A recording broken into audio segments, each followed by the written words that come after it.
It was supposed to be a beautiful evening. The Johnson family had been waiting for weeks to celebrate a milestone together. Dressed in their best clothes, they walked into one of the city's most luxurious restaurants, excited to enjoy their first family dinner in months. But before they could even take a step toward the hostess stand, a waiter intercepted them. He looked them up and down with a smirk, his arms crossed, his tone dripping with arrogance. "Excuse me," he said, blocking their way. "Where do you think you're going?" The father replied calmly, "We have a reservation. Johnson, party of 4. The waiter chuckled, shaking his head. "A reservation? Come on, be serious. This isn't the kind of place you're looking for. Trust me, the menu here is way out of your price range." The mother's smile faded. The children shifted uncomfortably under the stares of other diners. People had begun whispering, watching the scene unfold. The young son whispered to his mom, "Why is he talking to us like that?" His mother's eyes softened with pain. "Because he's already decided who we are," she murmured. The father tried again, his voice firm but calm. "Please, just check the reservation. Johnson." The waiter rolled his eyes dramatically. "Look, I've been doing this a long time. I know when someone's just trying their luck. We don't do walk-ins here, especially not people dressed like that." The Johnsons were in perfectly tailored evening wear, but the waiter didn't care. To him, their skin color told him everything he thought he needed to know. The daughter spoke up, anger trembling in her voice. "You're humiliating us in front of everyone. Why are you treating us this way?" The waiter smirked, clearly enjoying the moment. "Because I know how this ends.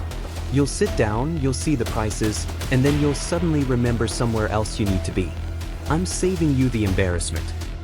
Gasps rippled through the dining room. Some guests shook their heads, disgusted. Others pretended not to notice, burying themselves in menus. But the waiter only grew louder. "Folks, don't worry," he announced with a fake smile. "I'll handle this. These guests won't be staying." The father's jaw tightened, his fists curling at his side. He could have exploded. He could have shouted. Instead, he calmly pulled out his phone, his eyes never leaving the smug waiter's face. "You want to call the manager?" the father asked coolly. "Please do. In fact, call the regional director too. They'll want to know how their staff is treating the new owners of this restaurant." The waiter blinked. For a moment, he thought it was a joke. Then he laughed nervously. "Owners? Yeah. You expect me to believe that? What? You bought this place with pocket change." The father tapped his phone screen and held it up. "Here are the signed documents. My wife and I closed the deal last month. As of today, this restaurant belongs to us." The color drained from the waiter's face. His smirk vanished, replaced by wide-eyed panic. Whispers spread through the dining room. Shocked diners leaned into each other, realizing they weren't watching just a petty argument, but a lesson unfolding before their eyes. The restaurant manager came rushing out from the back, beads of sweat on his forehead. His voice trembled. "Mr. Johnson, Mrs. Johnson, I am so terribly sorry for this disgraceful behavior. Please forgive us. This is not how we conduct business." The mother looked at the manager, her tone steady but disappointed. "But it is how he conducted himself. Right here. In front of everyone." The waiter stammered desperately, his arrogance crumbling. I didn't know. I didn't mean." The father cut him off sharply. "You didn't care to know. You judged us the moment you saw us. That isn't ignorance. That's arrogance." The manager turned on the waiter, his voice cold and sharp. "You're done here. Collect your things. Now." The waiter's face fell. The same arrogance that once fueled him had vanished completely, leaving only shame and fear. He glanced around, hoping for support, but no one came to his defense. The diners who once ignored his behavior now looked at him with disgust. The Johnson family was escorted to a private table, finally receiving the respect they always deserved. Plates were set, wine poured, apologies whispered again and again. The young son leaned toward his father, confusion in his eyes. "Dad, why didn't you yell at him? Why didn't you get angry?" The father smiled softly, resting a reassuring hand on his son's shoulder. "Because anger gives people like him power. The best way to fight prejudice is to rise above it. Respect is something we give freely, but when people abuse it, justice always comes. The boy nodded slowly, understanding. For the first time that night, his shoulders relaxed. Prejudice never wins. Arrogance never lasts. And in the end, justice is served. But as the Johnson family enjoyed their meal, another storm was brewing. The disgraced waiter, humiliated and furious, stormed out of the restaurant. His pride was shattered, his career destroyed, and in the shadows of the city night, he began to plot. Because to him, this wasn't over. And soon, the Johnsons would discover that owning the restaurant was only the beginning of a much bigger battle. Justice had been served once, but the question remained, would it be served again? The night the Johnsons became the rightful owners of the restaurant, they believed the worst was behind them. They thought justice had already been served. But in the shadows of the parking lot, the disgraced waiter, Daniel, leaned against his car. His fists trembled with rage. His face was red with humiliation. "They ruined me," he muttered through clenched teeth. "In front of everyone. They think they can take everything from me? But I'll make them pay." As the Johnson family laughed inside, enjoying their meal, Daniel drove off into the night, his mind already scheming. The next morning, the Johnsons arrived early at the restaurant for their first official day as owners. The atmosphere was fresh with possibility. The father greeted staff, shaking hands, promising to build a place of dignity and respect. But across town, Daniel sat hunched over his laptop, typing furiously. He logged into anonymous forums, spreading lies about the family.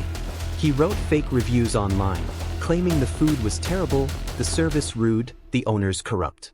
And when that wasn't enough, he went further. He made phone calls, whispering rumors to old contacts in the service industry. He spoke with venom, twisting the Johnsons' names into something ugly. "They're frauds," he sneered into the phone. "We'll see. They won't last a month." Back at the restaurant, business seemed normal until the phone began to ring nonstop. "Hello, Johnson's restaurant," the hostess answered cheerfully, only for her face to fall. Another complaint. Another angry caller. Another cancellation. Within days, the flood of fake stories began to take its toll. The father sat at his desk, reviewing numbers. His brow furrowed. "Why are so many reservations dropping? We've only just begun." The mother, ever graceful, touched his hand gently. "It's sabotage. Someone doesn't want us here." The children overheard and exchanged nervous glances. "Do you think it's that waiter?" the daughter asked quietly. The father's eyes darkened. He didn't want to believe it, but deep down he knew. That evening, as the family gathered in the dining hall after hours, a shadow moved outside the window. The son spotted it first. "Dad, someone's out there." The father stood quickly, moving toward the door. He stepped outside into the cool night air.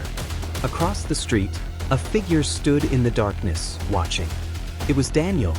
When their eyes met, Daniel smirked and slowly clapped his hands, as if mocking their victory. Then he slipped into the shadows before the father could respond. The father's stomach churned. The battle was far from over. The very next week, inspectors arrived unannounced. Health and safety officers marched through the kitchen, writing notes, pointing at imagined problems. The staff panicked. "We've never had this before," the head chef whispered. Someone tipped them off. The inspector, stern and unyielding, handed the father a warning. "Clean this up or we'll shut you down." The father sighed, knowing exactly who was behind it. The mother clenched her fists. "He wants to destroy us. He won't stop until he does." But instead of breaking them, the attacks only made the Johnsons stronger. They worked day and night to keep the restaurant spotless. They encouraged the staff, united the team, and slowly, customers began to notice. Positive reviews started appearing. Patrons praised the food, the atmosphere, and the kindness of the new owners. Word spread that the restaurant was under new management, and business began to rise again. Yet in the shadows, Daniel seethed. He watched as his lies unraveled, his sabotage failed. "They think they've won," he growled. "But they don't know what I have planned next." One night, as the Johnsons locked up the restaurant, a brick crashed through the front window. The children screamed.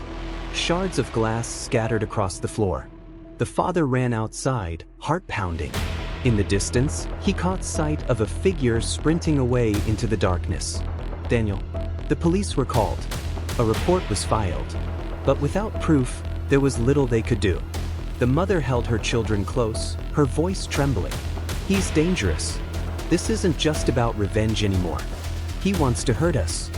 The father's eyes hardened with resolve. Then it's time we show him exactly who he's dealing with. The next day, the Johnsons gathered their staff. The father stood tall, his voice firm. This restaurant will not fall to lies. It will not fall to fear. We are more than the hate that's thrown at us. We are stronger than one man's bitterness. And together, we will prove it. Cheers erupted from the employees, their loyalty stronger than ever. For a moment, it felt like the tide was turning. But just as hope began to return, a letter arrived in the mail. The envelope was plain, the handwriting jagged and rushed. The father opened it slowly. Inside was a single sheet of paper with a chilling message. You took my job. You ruined my life. But I'll ruin yours. This isn't over. The father's hands shook as he read it aloud. The daughter gasped. The son buried his face against his mother's side. The mother's eyes filled with fear, but also determination. The father folded the letter, his jaw set. If he wants a war, he's going to get one. But this time we'll be ready. The Johnsons thought they had faced prejudice. They thought they had overcome sabotage. But the real danger was only just beginning, because Daniel wasn't finished. His next plan would push the Johnson family to their very limits. And the consequences could change everything. Justice had been served once, then twice. But could it be served a third time, when the stakes were higher than ever? Part 2 outlined for you, where Daniel takes his revenge to a dangerous level, maybe targeting their children or staging a scandal before his final downfall?